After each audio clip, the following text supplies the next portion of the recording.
je lance l'enregistrement de notre échange. Comme ça, je posterai pour ceux qui sont en retard ou ceux qui n'ont pas pu assister à la réunion.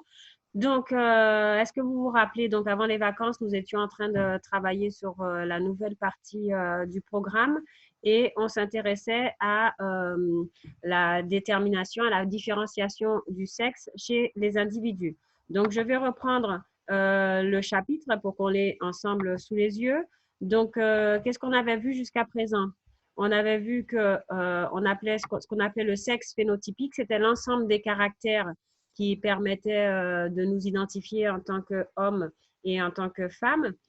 Ces caractères, ils étaient de deux types. Il y avait les caractères sexuels primaires qui étaient en place, qui se mettaient en place au cours du développement de l'individu et qui étaient déjà en place à la naissance. D'accord? Ça consiste en l'appareil génital en lui-même. Et à côté, il y avait les caractères sexuels secondaires qui, eux, se mettaient en place beaucoup plus tardivement, c'est-à-dire au moment de la puberté. D'accord? Donc, le but de ce chapitre était d'essayer de comprendre eh bien, comment justement notre sexe phénotypique, comment nos caractères sexuels se mettaient en place au cours de notre développement. Donc, dans un premier temps, on avait vu que ce qui nous permettait, ce qui conditionnait la mise en place de notre sexe biologique, c'était quoi? Qu'est-ce qu'on avait vu tous ensemble?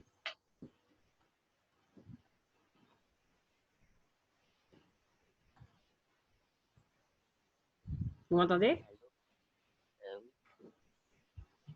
De quoi dépend notre sexe? Qu'est-ce qui va conditionner qu'on va développer des caractères sexuels de type féminin ou de type masculin, déjà à la base? Je ne t'entends pas du tout, Frédéric.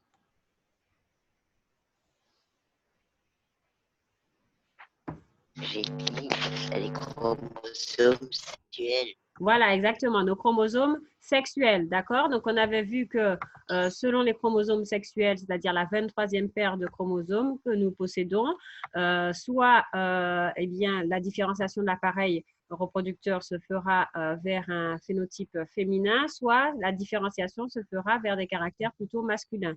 Donc, chez la femme, c'est la possession des deux chromosomes XX qui va conditionner qu'on deviendra une femme, et chez l'homme, XY, d'accord? Et ce déterminisme génétique, ce sexe génétique, il se met en place à quel moment? La fécondation. Tout à fait, au moment de la fécondation. Et donc, ça va dépendre de la fécondation. Voilà, très bien. Donc, ça va dépendre des chromosomes qui sont hérités du père et de la mère. Donc, la mère, elle donnera toujours à ses descendants un chromosome X et le père, il donnera soit un chromosome X, soit un chromosome Y. Donc, selon qu'on ait reçu le chromosome X du père ou le chromosome Y du père, eh bien, la cellule l'œuf deviendra une femme s'il a deux chromosomes X et un homme si cette cellule l'œuf a reçu le chromosome Y du papa et un chromosome X de la maman. D'accord? Donc, ce sexe génétique, il se détermine au moment de la fécondation. Et on avait observé que au cours du développement de l'embryon, donc au départ, les gonades, est-ce que quelqu'un peut me rappeler ce que sont les gonades?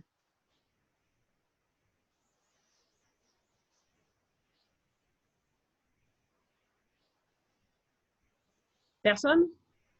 Personne ne se rappelle ce que sont les gonades? Ce sont les spermatozoïdes. Je sais. Alors, les spermatozoïdes, ce sont les Non, gamètes. c'est les testicules et les ovaires. Voilà, donc gamètes, ce sont les cellules sexuelles. Donc spermatozoïdes, ovules. Les gonades, ce sont les organes qui justement produisent ces fameuses gamètes. Donc, qu'est-ce qui produit les spermatozoïdes chez l'homme? Les gonades, ce sont les testicules. Qu'est-ce qui produit les ovules les chez testicules. la femme? Les ovaires. Ce sont les ovaires. Donc, la gonade chez la femme, ce sont les ovaires. ovaires. Voilà, exactement. Donc, on avait vu qu'au cours du développement, au départ, les gonades et les voies génitales sont indifférenciées, c'est-à-dire que ce sont les mêmes à la fois chez un embryon mâle et chez un embryon femelle. Et ensuite, petit à petit, il va y avoir une différenciation de ces gonades, soit en testicules, soit en ovaires. Et que cette différenciation, elle dépendait de la présence ou pas d'un gène qu'on appelait le gène SRY. Je ne sais pas si vous vous rappelez tous de ça, ce gène SRY qui est localisé sur le chromosome Y. Ça vous rappelle des souvenirs ou pas? Oui. Oui. Donc, si ce gène SRY est présent, les gonades deviendront les gonades deviendront quoi s'il y a SRY? Des Testicules. testicules, très bien. Ces testicules vont se mettre à produire de la testostérone. Et ensuite, les voies génitales deviendront des voies génitales masculines et le bébé qui naîtra sera un garçon. D'accord? Maintenant, si le gène SRY est absent, c'est-à-dire si la cellule œuf a hérité de 2 chromosomes X et qu'il n'y a pas donc de chromosome Y, à ce moment-là, les gonades évolueront vers des ovaires. Il n'y aura pas de production de testostérone et à ce moment-là, les voies génitales s'orienteront vers des voies génitales féminines et le bébé qui naîtra sera une fille. Vous voyez tous mon cours devant les yeux sur le partage d'écran? Oui. D'accord, super. Donc, à la naissance, normalement, l'appareil génital est formé. On arrive à distinguer chez un bébé si c'est un garçon ou une fille. Les caractères sexuels primaires sont mis en place. Maintenant, la dernière étape se produira à la puberté parce que bien que cet appareil génital soit formé à la naissance, il n'est pas fonctionnel. Il ne fonctionne pas encore. Il se mettra à fonctionner au moment de la… Au moment de quoi? De la puberté. De la puberté, exactement. C'est au moment de la puberté que l'appareil génital va se mettre à fonctionner et c'est au moment de la puberté que les caractères sexuels secondaires vont se mettre en place. D'accord? Donc, justement, ce paragraphe-là, l'origine des transformations observées à la puberté, vous aviez à le préparer à la maison. Donc, ce n'était pas très compliqué, normalement. Donc, c'était accompagné d'un certain nombre de documents que je vais mettre maintenant en partage d'écran. Donc, je vais chercher les documents sur la puberté. Donc, qu'est-ce qui était à retenir? Au moment de la puberté, on vient de le dire, les appareils génitaux commencent à fonctionner. C'est-à-dire que si on observe au microscope des ovaires, on va pouvoir voir des commencements de fabrication des gamètes, des ovules. Et si j'observe des testicules au moment de la puberté, je pourrais y voir des spermatozoïdes. Alors, on rentrera dans le détail du fonctionnement des appareils reproducteurs à travers des exercices que je vous donnerai à préparer pour la semaine prochaine. D'accord? Donc, juste là, on voit que par rapport à la naissance et au moment de la puberté, on observe des gamètes qui sont en train d'être fabriquées, chose qui ne se voyait pas avant la puberté. Alors, il y en a qui ont leur micro ouvert. Est-ce que c'est possible de fermer les micros? Comme ça, au moins, il n'y a pas trop de bruit parasite et d'activer les micros uniquement lorsque vous avez besoin de poser une question ou de répondre aux questions. Alors, j'en vois qu'il y en a beaucoup qui sont arrivés. Donc, bonjour tout le monde. Hein. Candice est arrivée aussi. Lauriane. OK. Love aussi est là. Même si jusqu'à quelle heure? Comment? Quentin a dit qu'il aura un peu de retard. J'ai pas compris, Frédéric. Alors, donc, à la puberté, les caractères sexuels se mettent en place sous l'impact de quoi, en fait? Non seulement les appareils reproducteurs se mettent à fonctionner, ils produisent des gamètes, mais qu'est-ce qu'ils vont commencer à produire aussi? Des hormones. Des hormones, exactement. Donc, chez la fille, il y a différentes hormones qui vont être fabriquées, et notamment des hormones oestrogènes. Vous voyez, au moment de la puberté, la quantité d'hormones oestrogènes augmente considérablement. Chez le garçon, c'est la testostérone qui va être produite en quantité également. Et ces différentes hormones vont agir sur différents organes et contribuer au développement des caractères sexuels secondaires. Donc, l'apparition des seins, la pilosité, l'élargissement du bassin, l'habillement de la taille chez la fille, développement de la musculature, apparition de la barbe, mue de la voix, développement de la pilosité chez le garçon. Ça va pour tout le monde jusque-là? Oui. Oui. Bon, ben, c'était pas bien compliqué, ce petit paragraphe-là. Mais par contre, il fallait bien avoir compris ce paragraphe et tout le début du cours pour pouvoir travailler sur les exercices d'application que je vous avais donnés. Donc, ces exercices, justement, que nous allons corriger maintenant. Alors, je vais ouvrir les exercices d'application. Hop. Voilà, donc vous aviez 2 exercices. Alors, un premier exercice où on s'intéressait à un cas particulier, des hommes qui ont comme sexe génétique XX, et un deuxième exercice qui concernait le syndrome d'insensibilité complète aux androgènes qu'on appelle le syndrome SICA. D'accord? Donc, vous deviez, dans les 2 cas, essayer d'expliquer les particularités au niveau du phénotype sexuel. Et tu cherches quoi comme feuille? Alors, il y a quelqu'un qui a son micro ouvert. Une feuille avec des tampons d'équipe. Alors, Kélia, si tu pouvais fermer éventuellement ton micro, s'il te plaît, je vois que c'est toi qui as un micro ouvert. Ok, super. Merci beaucoup. Alors, je regarde. Donc, c'est bon. Donc, du coup, vous aviez ces 2 cas particuliers à expliquer à travers les exercices que vous m'avez rendus. Donc, ce qui était un peu nouveau aussi pour vous, c'était également la méthodologie de rédaction de la réponse que je vous avais demandé d'appliquer. Alors, c'est une méthodologie que vous allez rencontrer dans les classes ultérieurement. Hein. Bon, il n'y en a pas beaucoup peu d'entre vous ont choisi la spécialité SVT. Mais même si vous n'avez pas choisi la spécialité en SVT, vous aurez quand même des sciences en enseignement scientifique. Donc, il faudra quand même que vous appliquiez une certaine méthodologie au niveau de la rédaction. Donc, c'était l'occasion de commencer à vous familiariser avec cette méthodologie-là. Donc, dans la correction, j'ai rédigé la correction en respectant la méthodologie. Comme ça, vous pourrez bien voir ce que j'attendais de vous au niveau de la rédaction. Alors, si on s'intéresse au premier cas, les hommes XX. Alors, est-ce que quelqu'un peut me dire quelle est l'origine, déjà quelle anomalie on détecte des hommes XX? Est-ce que c'est classique ça? Non. Non, normalement, le sexe génétique d'un homme, c'est quoi? XY. C'est XY, exactement. Donc, on vous dit que ça touche une naissance sur 20 000. Il arrive que certains hommes soient XX. Alors, comment expliquer qu'en ayant un sexe génétique qui normalement est un sexe génétique attribué au sexe féminin, on puisse développer des caractères sexuels primaires et secondaires de type masculin? Est-ce que vous avez identifié à travers l'étude des documents l'origine de cette particularité?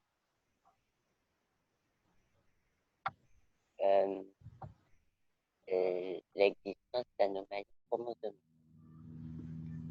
Alors, ça provient effectivement, comme me dit Frédéric, d'anomalies chromosomiques. Tout à fait. Donc, dans le premier document, on parlait d'anomalies chromosomiques.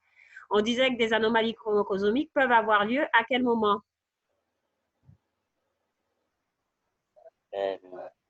Lors de la formation des gamètes. Tout à fait. Lors de la formation des gamètes. C'est-à-dire que là, ces anomalies, elles ont lieu chez qui? Soit chez les spermatozoïdes. Soit pour Oui. Donc, ce sont des anomalies qui se produisent lors de la formation des gamètes. Les gamètes, ce sont les spermatozoïdes ou les ovules. Donc, ce sont des anomalies qui peuvent se produire soit chez le père, soit chez la mère au moment où ils fabriquent leurs gamètes. Alors, combien de types d'anomalies on vous dit qui existent? 2 types. 2 types, tout à fait, Baptiste. Soit il peut arriver qu'un spermatozoïde ou un ovule, qu'est-ce qui se passe? Apporte un chromosome en trop. Apporte un chromosome en plus. Normalement, chaque gamète doit apporter combien de chromosomes pour la paire sexuelle? Un chromosome. Donc, il peut en arriver qu'il y en ait un qui en apporte 2. À ce moment-là, dans la cellule œuf, on va se retrouver avec combien de chromosomes? 3. 3. D'accord. On se retrouve avec 3 chromosomes et c'est ce qu'on appelle une Trisomie. Trisomie. Dans trisomie, j'entends 3. D'accord. L'autre anomalie possible, c'est quoi? La monosomie, non? Alors, monosomie, c'est-à-dire qu'il y a un gamète qui n'apporte pas de chromosome. Donc, à ce moment-là, dans la cellule œuf, je vais me retrouver avec un seul chromosome. Donc, ça, c'est la monosomie. Alors, on n'en parlait pas forcément dans cet exercice-là, mais ça existe. Le syndrome de Turner, c'est une monosomie. D'accord? C'est une anomalie du nombre de chromosomes présents dans le gamète qui se répercute au niveau de la cellule œuf. Alors, Autre anomalies chromosomiques qui peuvent se produire lors de la formation des gamètes. On en parlait dans la deuxième partie du paragraphe. On vous disait que les chromosomes, qu'est-ce qui pouvait leur arriver? La translocation. La translocation, ça veut dire quoi? Qu'est-ce qui arrive sur ces chromosomes? C'est un échange entre chromosomes.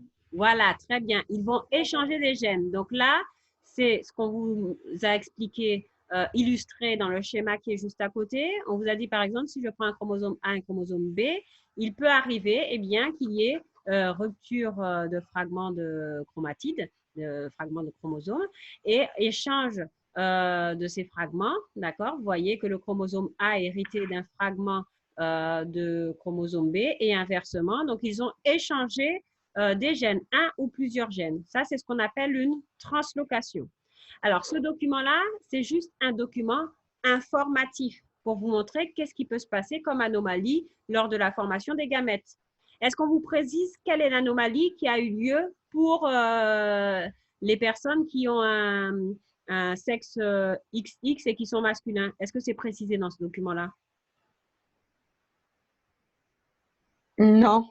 Non, ce n'est pas précisé. Là, c'est un document général pour vous montrer toutes les anomalies qui peuvent avoir lieu. Maintenant, pour savoir quelle est l'anomalie qui a eu lieu pour un homme XX, il faut étudier quel document? Le document 2. Le document 2, exactement. Alors, ce document 2, on vous dit que c'est une expérience d'hybridation in situ en fluorescence. Alors, en quoi ça consiste?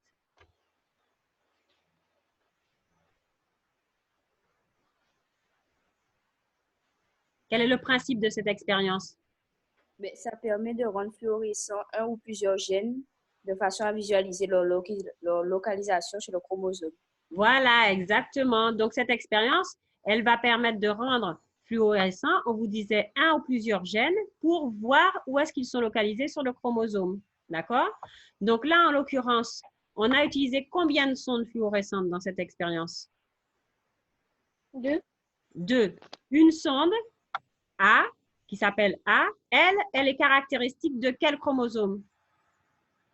X. Le chromosome X. D'accord? Donc, lorsque cette sonde A se fixe, ça veut dire qu'elle a repéré un chromosome X.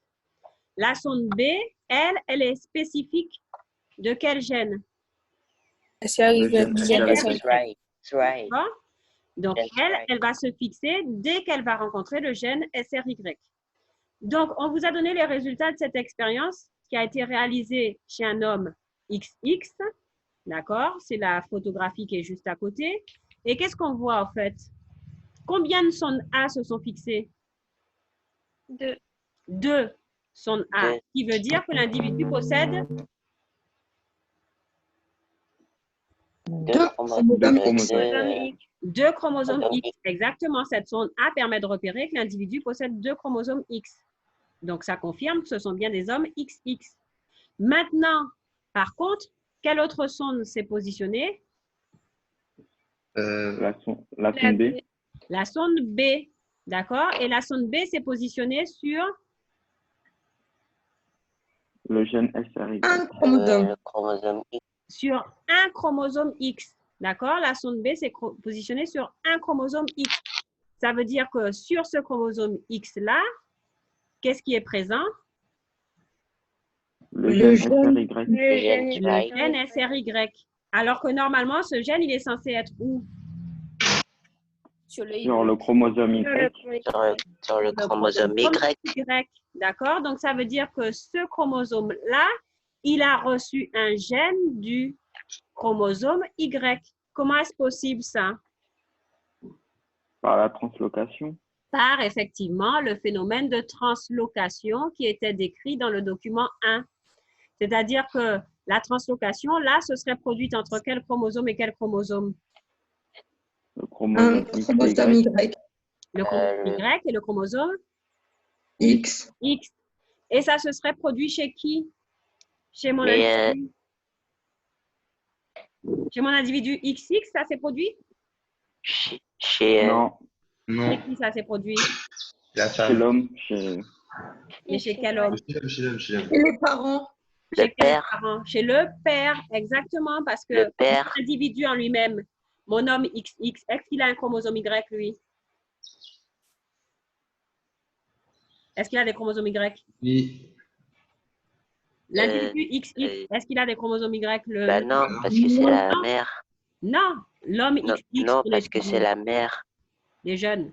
L'homme XX qu'on étudie, est-ce qu'il a un chromosome Y? Non. Non, d'accord? Il a un chromosome X et un chromosome X. Un chromosome X provient de qui? De la Et mère. bah un homme alors. Mère. Et l'autre chromosome X provient de qui? Du père. Du père. Ça va jusque-là? Oui. Alors, il y a un chromosome X. Est-ce qu'il a un gène SRY? L'un des chromosomes X, est-ce qu'il a un gène SRY? Oui. Oui. Il y en a un qui a le gène SRY et l'autre, est-ce qu'il a le gène SRY? Non. Non. Non. D'accord? Alors, ce chromosome X qui a le gène SRY, comment il a hérité de ce gène SRY? Par le phénomène de Translocation. translocation dont on a parlé, c'est-à-dire qu'il a récupéré un gène du chromosome Y. Mais d'où il peut provenir ce chromosome X? Qui avait un gène Y? Qui avait un chromosome Y dans son patrimoine génétique? Le père. Le père. Donc, ce chromosome X-là, Le père. avec le gène SRY, il provient forcément du père. D'accord? C'est-à-dire que le père, lui, il a XY. Et qu'est-ce qui s'est passé chez ce père? Il y a eu translocation du gène SRY sur le chromosome X lors de la formation des spermatozoïdes. Et donc, il a transmis à son enfant un chromosome X avec le gène SRY. D'accord? L'autre chromosome X, il vient de qui? De la femme. De la mère. De la mère. D'accord? Donc là, mon individu, il se retrouve avec la un mère, chromosome X. Oui, Frédéric. pas la mère à la plage. Non, pas la mère à la plage. La mère, la maman. D'accord? Oui. C'est bon? Oui. D'accord. Bon. Alors, donc, du coup, on se retrouve avec un monsieur qui a 2 chromosomes X, mais comme il y en a un qui a le gène SRY, c'est quoi son rôle au gène SRY?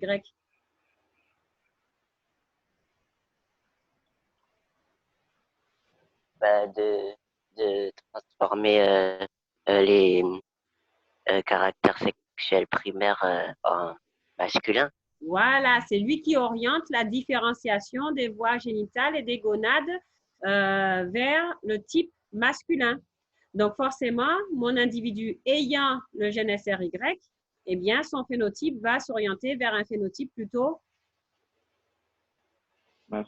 Féminin. féminin, Mais non. Masculin. masculin, puisqu'il a le gène SRY. Ouais, mais il a le gène XX. Enfin, Oui, mais il a XX. Mais là, c'est comme si c'était un faux chromosome X, puisqu'il a le gène SRY. D'accord? Donc, ce chromosome X a le gène SRY, le fameux gène qui normalement est sur le chromosome Y et qui oriente vers une différenciation masculine. Donc, le fait d'avoir, là, c'est comme si c'était un homme qui avait le chromosome X. Et là, ce chromosome X, il a le gène du chromosome Y qui est responsable de la différenciation vers le phénotype masculin. Donc, du coup, ayant ce gène-là, forcément, son phénotype ira vers un phénotype masculin. et ça change quoi après quand genre, il sera grand? Il y a Ça change des. rien, mais c'est juste on essaye, nous, d'essayer de comprendre ce cas précis. Ça ne change rien de particulier puisqu'il a le gène SRY, mais on essayait de comprendre cette anomalie-là. Il ne devient pas efféminé? Comment? La personne ne devient pas efféminée ou. Non, non, pas du tout. Non, parce que la personne va va avoir des testicules, elle va fabriquer de la testostérone. Donc, il n'y a pas de, ça ne change rien du tout. C'est juste qu'on essaie de comprendre pourquoi son sexe génétique n'était pas en adéquation avec son sexe phénotypique. Ça veut dire que tant que il a un gène SRY, ben, c'est un homme. Voilà, le gène SRY oriente. C'est ce qu'on avait vu. Regardez si je reprends le cours. Je reprends le cours qui est là. Donc, c'est ce qu'on avait vu ici. Vous voyez, Oui, dès qu'on a le gène SRY, tout le monde voit le cours est partagé là? Oui. Dès qu'on a le gène SRY, Oui, madame. les gonades vont évoluer vers des testicules. Et comme j'ai des testicules, je vais fabriquer de la testostérone et je fabrique de la testostérone. À ce moment-là, je vais différencier des voies génitales de type masculine et ça donnera un bébé garçon. Intéressant. C'est bon? Oui. Oui. Alors, en termes de rédaction de la réponse, je vous enverrai le corrigé là avec le travail à faire pour la semaine prochaine, dans notre prochain mail. Mais voici la réponse que j'ai rédigée. Donc, vous voyez, il y a une petite introduction, c'est ce qu'on vous demandait de faire. Dans cette petite introduction, on se met dans le contexte de l'exercice.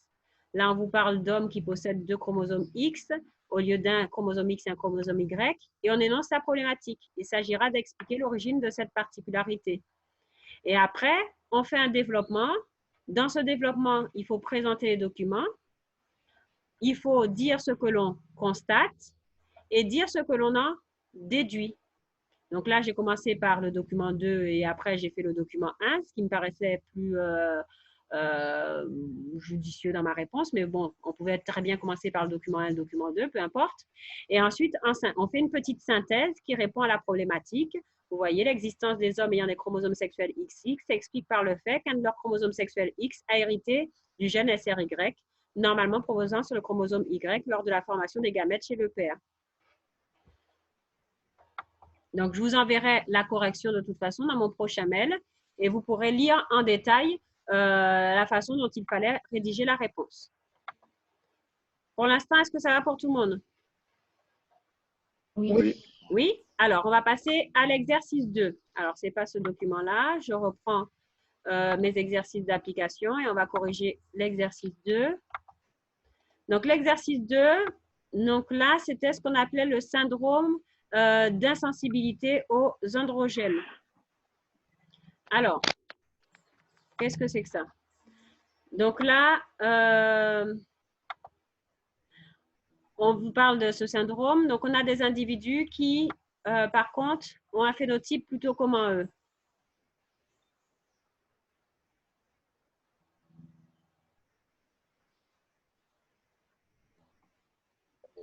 Phénotype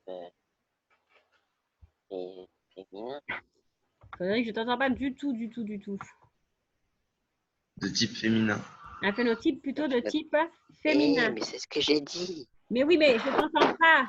Ta Mais voix Quentin, est- c'est un voleur. Il Quentin, faut c'est un que voleur. tu parles plus fort parce que je ne t'entends pas quand tu me parles.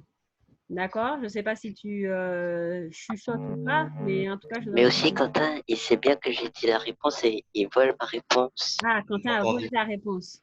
J'en ai marre aussi, moi. Oh là là, bon. Eh bien, parle plus fort, comme ça, on ne te volera pas tes réponses. D'accord? Bon, alors, D'accord. donc là, on a des individus qui ont plutôt un phénotype féminin. D'accord? Seulement, qu'est-ce qui se passe? Elle est stérile. Je t'ai pas entendu, Greg. Ah, voilà, la personne est stérile, tout à fait. Elle n'a pas d'utérus. Elle n'a pas d'utérus. Elle produit de la Elle testostérone. produit de la testostérone. Normalement, une femme, est-ce que ça produit de la testostérone en quantité? Très peu. Oui, mais en quantité, là. Oui, là, non. Non, C'est d'accord. normal. Elle est stérile. Est-ce qu'elle a des règles? Non. Non. Qu'est-ce qu'on vous dit sur ses caractères sexuels secondaires? La pilosité pubienne et... Il y en a beaucoup, non? Bon, Qu'est-ce que vous en pensez les autres? Est-ce qu'il y a la pilosité Non, très au importante? contraire. Non, on vous dit que la pilosité est restée au Non. stade 1, donc très peu de pilosité. Ah, ok. La poitrine au stade 2 et 3. Donc, est-ce que les caractères sexuels secondaires sont très développés? Non. Non. Non. Non. D'accord? Donc, on a une femme, d'accord, avec des caractères sexuels secondaires peu développés, qui est stérile, qui n'a pas de règles, qui fabrique beaucoup de testostérone. Et on vous a montré une observation au microscope de la gonade. Peu d'entre vous se sont intéressés à l'observation au microscope de cette gonade. Regardez cette gonade. Je vous compare avec le document que vous aviez sur les gonades de l'individu homme-femme à la puberté. Ça ressemble à qui ça? Les gonades là sur le syndrome Zika? À l'homme. À l'homme. Ah oui. D'accord?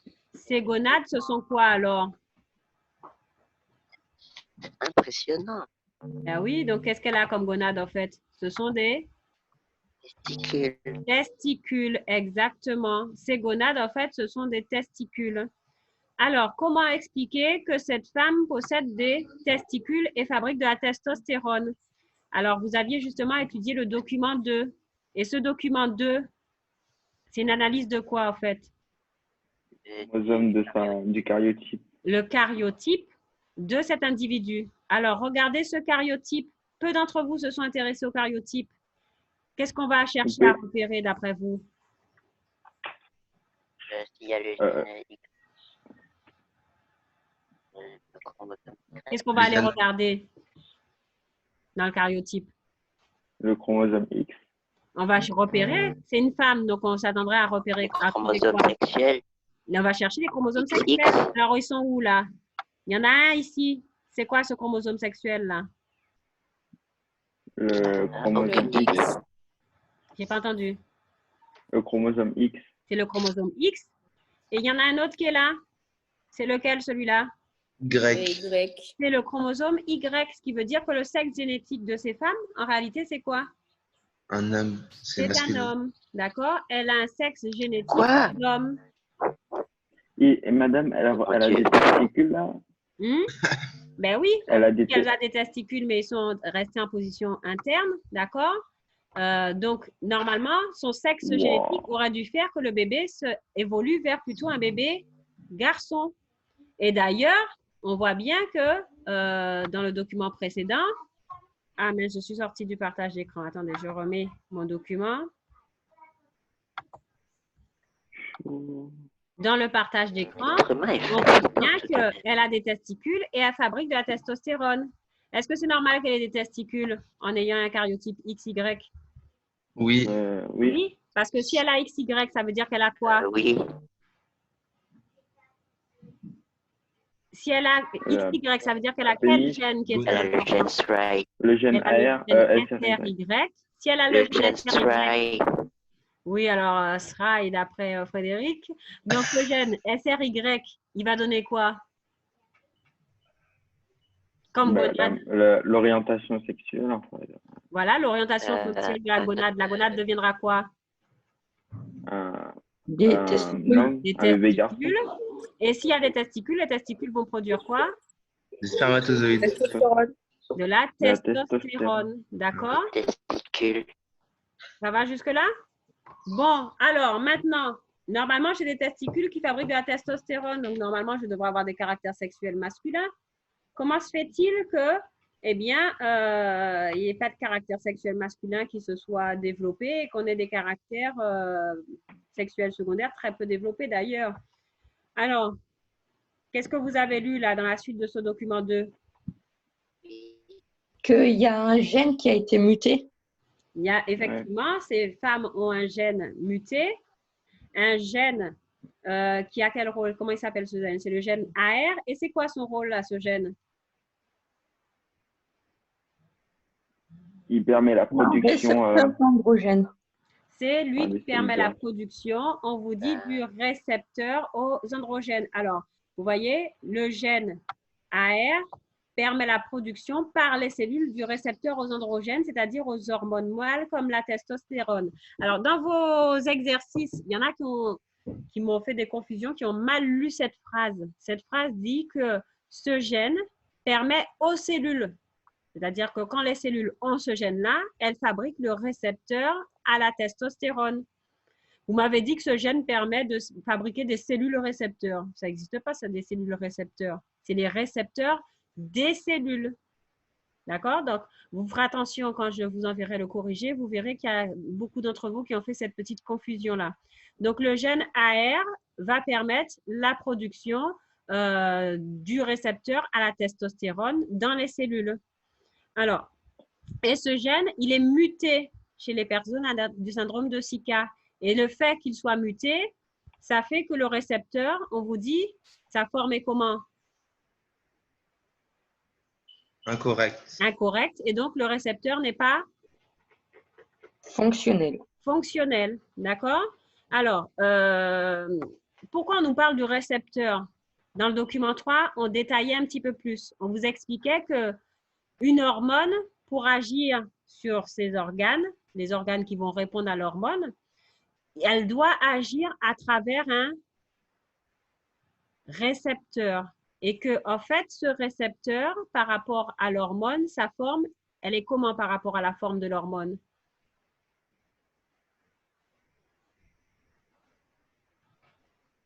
La forme du récepteur et la forme de l'hormone, elle est comment?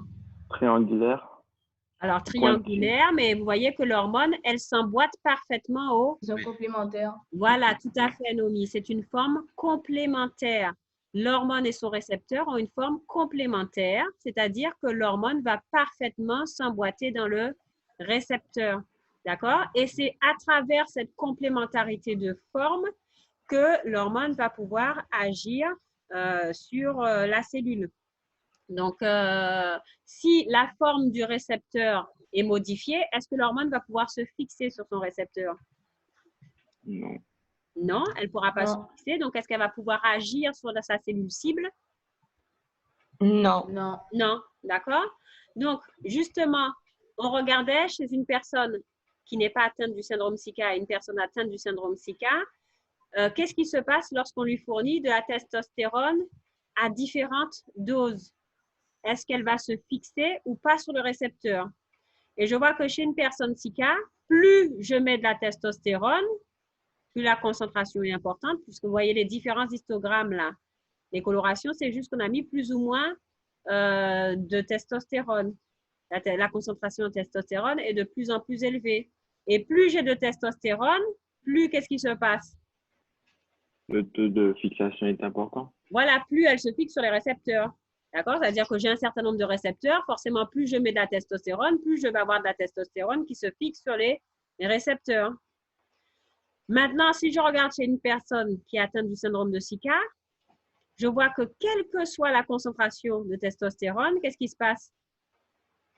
Il y a très peu de fixation.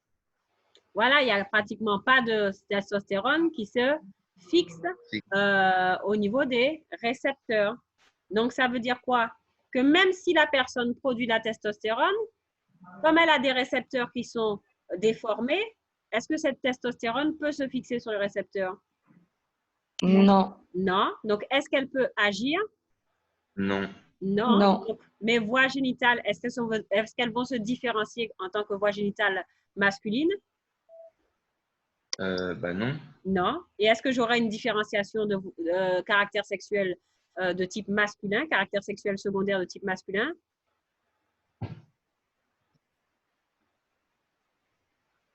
Est-ce qu'on va avoir une mue de la voix? Est-ce qu'on va avoir un développement de la musculature? Non. Non. D'accord.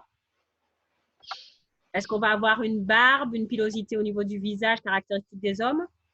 Non plus. Non, d'accord. Donc, la personne ne va pas développer des caractères sexuels secondaires de type masculin. Donc, d'abord… Mais madame, Oui. désolée de vous interrompre, mais vu que elle a pas de, ça développe pas la pilosité, par exemple la barbe, la moustache, mais pourquoi elle n'a pas de sourcils alors? Elle a quoi? Elle n'a pas de sourcils. Bah, si, elle a des sourcils, c'est juste que là, elle est blonde. Donc, ses sourcils les sourcils, ce n'est pas des caractères sexuels secondaires. Hein. Donc, là, tu ne vois pas très bien ses sourcils parce qu'elle est blonde et donc, peut-être que c'est pour la photo, on ne voit pas très bien ou c'est peut-être ses sourcils sont épilés. Mais les sourcils, ce n'est pas des caractères sexuels secondaires. Mais en tout cas, elle ne va pas développer moustache, barbe, tout ce qui est caractère sexuel de type masculin. Mue de la voix, développement de la musculature, tout ça, ça ne va pas se développer. Et vous voyez même en termes de pilosité, on vous dit qu'elle reste notre pilosité de stade 1. Donc, elle n'a pas vraiment de pilosité liée au caractère sexuel secondaire qui va se développer. D'accord? Et même au niveau des… Donc, d'apparence, on aura l'impression que c'est une femme, même si elle n'a pas non plus des caractères sexuels secondaires de femme très développés, puisqu'on vous dit que la poitrine restera à peu près à ce stade-là. Donc, elle n'est pas vraiment non plus de caractère sexuel de femme très développé. Donc, là, en l'occurrence, finalement, qu'est-ce qu'on voit? Que ces individus atteints de ce syndrome, normalement, d'un point de vue génétique, ce sont des hommes. Et pourquoi il n'y a pas une différenciation de l'appareil génital et des caractères sexuels secondaires de type masculin? Eh bien, tout simplement parce que, bien qu'ils produisent de la testostérone, leurs récepteurs des organes cibles de la testostérone, ces récepteurs ne sont pas fonctionnels et la testostérone ne peut pas se fixer et donc elle n'agit pas. Et c'est pour ça qu'on a des personnes qui ont un phénotype. On a l'impression que ce sont d'apparence féminine, mais en fait, ce sont pas, on voit bien que ce ne sont pas des femmes véritablement, puisque même l'appareil génital, il n'y a pas un appareil génital féminin complet et vous voyez que la personne n'a pas d'appareil génital fonctionnel. Ça va ou pas? Oui, et du coup, une personne atteinte de Zika, elle ne peut pas avoir d'enfant. Ben non, puisqu'on vous dit qu'elle est stérile. Ah oui, ok. Elle est stérile, tu vois, ses testicules, si je compare, alors déjà, si je regarde sa gonade, son organe qui produit des gamètes, normalement, c'est un testicule, donc normalement, devrait produire des spermatozoïdes. Là, on verra plus tard, ça, c'est ce qu'on appelle des tubes séminifères. Vous verrez plus tard on va travailler sur le fonctionnement des appareils reproducteurs. Il devrait y avoir des spermatozoïdes. Je remets mon document là sur la puberté. Vous voyez, dans le document sur la puberté, on vous avez matérialisé dans le tube séminifère. Eh bien, normalement, à la puberté, il y a des spermatozoïdes. Et là, chez ma personne qui est atteinte, qui a ce syndrome Zika, eh bien, dans ces tubes séminifères, il n'y a pas de spermatozoïdes. Donc, sa gonade ne fonctionne pas. D'accord? Son absence de fonctionnement, on verra que la production de spermatozoïdes, elle est aussi liée elle est stimulée par la production de testostérone aussi. Donc, si les récepteurs à la testostérone ne sont pas fonctionnels, il n'y aura pas de production de spermatozoïdes. Ça, on le comprendra un petit peu plus tard dans le cours. Et donc, du coup, ces organes masculins ne fonctionnent pas et elle n'a pas les organes, elle n'a pas l'appareil génital féminin, elle n'a pas d'utérus, donc elle sera stérile, elle ne pourra pas se reproduire. Ok. Ça va pour tout le monde? Oui, madame. Oui. Alors, si vous regardez pareil, dans le cours que je vais vous envoyer dans mon prochain mail, voilà, donc tout comme pour l'exercice précédent, eh bien, j'ai rédigé la réponse en respectant les consignes de rédaction que je vous avais données avec la petite introduction, là, où on se met dans le contexte de l'exercice, on énonce la problématique, un développement. Dans le développement, on présente les documents, on dit ce que l'on constate. Donc là, j'ai dit le document montre, on constate. On dit ce que l'on en déduit, donc cela explique. Voilà. Et après, on fait une petite synthèse qui répond à la problématique de l'exercice et qui résume les informations qu'on a vues dans les différents documents en essayant de les mettre en relation. D'accord? Donc, vous pourrez lire bien la correction à la maison pour bien voir comment ça a été rédigé et bien voir comment les différents documents ont été analysés. Donc là, dans cet exercice-là, eh bien malheureusement, vous n'avez pas vu toutes les informations qu'il y avait dans les documents. Vous en avez vu certaines, pas d'autres. Du coup, vous n'avez pas réussi à bien mettre en relation les différentes informations et trouver l'origine du syndrome. Alors, pour la prochaine fois, donc pour la semaine prochaine, je vous enverrai tout ce qui est relatif au grand 2. Donc, dans le grand 2, maintenant qu'on a compris comment se sont mis en place les caractères sexuels d'un individu, que ce soit caractère sexuel primaire, caractère sexuel secondaire, comment s'est mis en place le phénotype sexuel d'un individu, on va voir comment fonctionnent les appareils reproducteurs chez l'homme et chez la femme. Donc, je vous enverrai le travail à faire pour la semaine prochaine. Ce n'est pas un travail qui est à rendre, hein. C'est juste un travail qui est à préparer à la maison au préalable de notre cours, que vous puissiez avoir regardé les exercices, réfléchi sur ces exercices. Comme ça, lorsqu'on se voit en visioconférence, vous pourrez me poser des questions et vous saurez de quoi on parle. Ça vous va? Oui. Bon, c'est super. Donc, du coup, je vous envoie aujourd'hui ou demain, je vous envoie la correction des exercices d'application que vous aviez à faire. Je vous envoie individuellement vos copies que j'ai corrigées. Rappelez-vous que pour voir mes annotations sur vos copies, il faut ouvrir votre exercice avec le logiciel Acrobat Rider, comme la dernière fois. Tout le monde se rappelle de ça? Oui, madame. Oui. Voilà, et sur Acrobat Rider, vous verrez toutes les annotations que j'ai mises sur vos copies par rapport à vos exercices. Donc, je vous envoie la correction, je vous envoie vos copies et je vous envoie le travail qu'il y a à faire pour la semaine prochaine. Ok. C'est bon pour vous? Oui. Bon, ben, c'est Ok. super. Eh bien, alors, je vous souhaite une bonne fin de journée, Merci, madame. une bonne fin de semaine et on se dit à la Bon, semaine à vous prochaine aussi. alors. Ok. Donc, nous n'avons pas eu besoin de la deuxième réunion. Ben non, finalement, ça n'a pas stoppé le… Donc, du coup, la semaine prochaine, je vous enverrai une seule invitation puisque ça n'a pas stoppé la réunion. C'est parfait. Ok. Bon, ben, c'est super. Merci beaucoup tout le monde. Bonne fin de journée. Oui, merci. À vous aussi. À la semaine prochaine. Au revoir. Et aussi, Oui. mais la puberté, c'est comme une pub. Liberté. La puberté, c'est comme quoi? Non, oubliez. Ah, c'est une blague de Frédéric? Non. Bon, à la semaine prochaine, Frédéric.